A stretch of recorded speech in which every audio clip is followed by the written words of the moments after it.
নিয়োগ হচ্ছে না কেন বিজেপি সরকার? জবাব চাই, জবাব দাও। টাকা দুর্নীতি হচ্ছে কেন বিজেপি সরকার? জবাব চাই, জবাব দাও। কোটি কোটি টাকা দুর্নীতি কাজ ছাড়তে বিজেপি সরকার জবাব চাই, জবাব দাও। যারা অংশগ্রহণ করেছেন, প্রচন্ড গরমের মধ্যে হেঁটে এখানে সভা করছেন, সবাইকে অভিনন্দন। দূর থেকে মাইকের মধ্য দিয়ে বাজারের ব্যবসায়ী বৃন্দ, পশ্চন্তি জনগণ যারা আমাদের মাইকের মধ্য দিয়ে কথা শুনছেন, সকলকে ডিওএফআই ত্রিপুরা রাজ্য কমিটির পক্ষ থেকে অভিনন্দন জানাচ্ছি, শুভেচ্ছা জানাচ্ছি। গোটা রাজ্যে এই সময় আমরা লড়াই আছি নির্দিষ্টভাবে 7টা দাবি নিয়ে। যে দাবি আমাদের ধর্মনগর থেকে সাপ্রম প্রতিটা পরিবারে, সাধারণ খেটে খাওয়া গরিব, মধ্যবিত্ত, নিম্নবিত্ত, শ্রমজীবী অংশের মানুষ, প্রতিটা ঘরের বেকার যুবক যুবতী, তাদের জনজীবনের যে সমস্যা, এই সমস্যা এই 7 দফা দাবিতে আছে। এই দাবি নিয়ে আমরা রাস্তায় নেমেছি, আমরা কথা বলছি, রাস্তায় হাঁটছি, সরকারের কাছে দাবি করছি। তবে এটা জানি, আমাদের রাজ্যে কিংবা দিল্লিতে যে সরকারগুলো প্রতিষ্ঠিত আছেন বিজেপির নেতৃত্বে, তাদের দায়িত্ব হচ্ছে মানুষের সমস্যাকে তীব্র করা, সমস্যার সমাধানের দায়িত্ব তাদের নেই।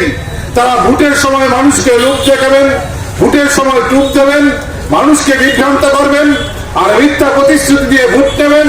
ভোট গ্রহণ নেওয়ার পর, ভোটে জেতার পর তাদের দায়িত্ব হচ্ছে গরিব মানুষকে আরো গরিব করাও, শ্রমজীবী মানুষকে আরো খেটে খাওয়া, পরিশ্রম করে কম মজুরি দাও, যাদের চাকরি আছে তাদের চাকরি থেকে ছাঁটাই করো, বেকারদের হাত থেকে কাজ থাকলে কাজ ছিনিয়ে নাও।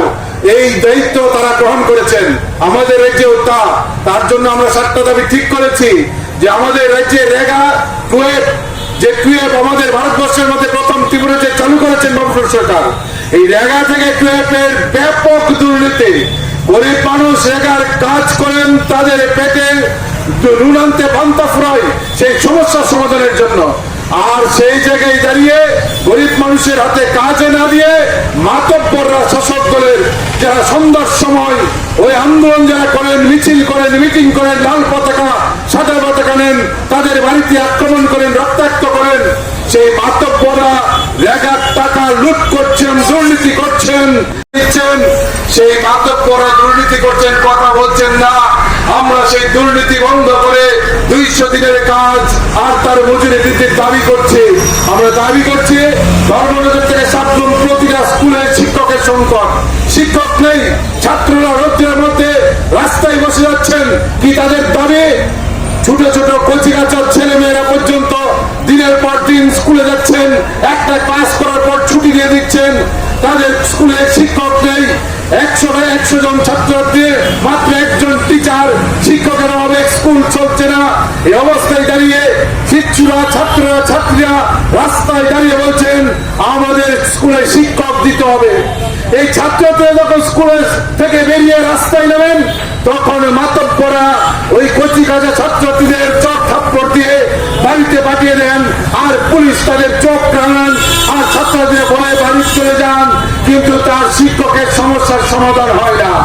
ছাত্র যখন রাস্তায় নামছেন, দাবি করছেন শিক্ষক চাই, আর শিক্ষিত বেকাররা রাস্তায় দাঁড়িয়ে বলছেন কাজ চাই। আমি টেট পাস করে বসে আছি, আমি বিএড পাস করে বসে আছি, আমি ডিএলএড পাস করে বসে আছি, আমি এমএড পাস করে বসে আছি।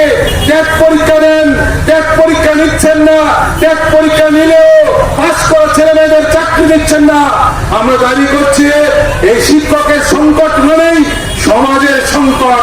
শিক্ষক নেই মানেই স্কুলের সমস্যা তৈরি হবে, এই সমস্যাতে ছাত্রদের পড়াশোনা বিঘ্নিত হবে, গোটা সমাজের সংকট তৈরি হবে। এই সংকট নিরসনের জন্য স্কুলের মধ্যে শিক্ষক চাই। ছেলেমেয়েরা টেট পাস করে বসে আছেন, নিয়োগ করছেন না। 3000-এর মতন ছেলে মেয়ে টেট উত্তীর্ণ হয়ে বসে আছেন।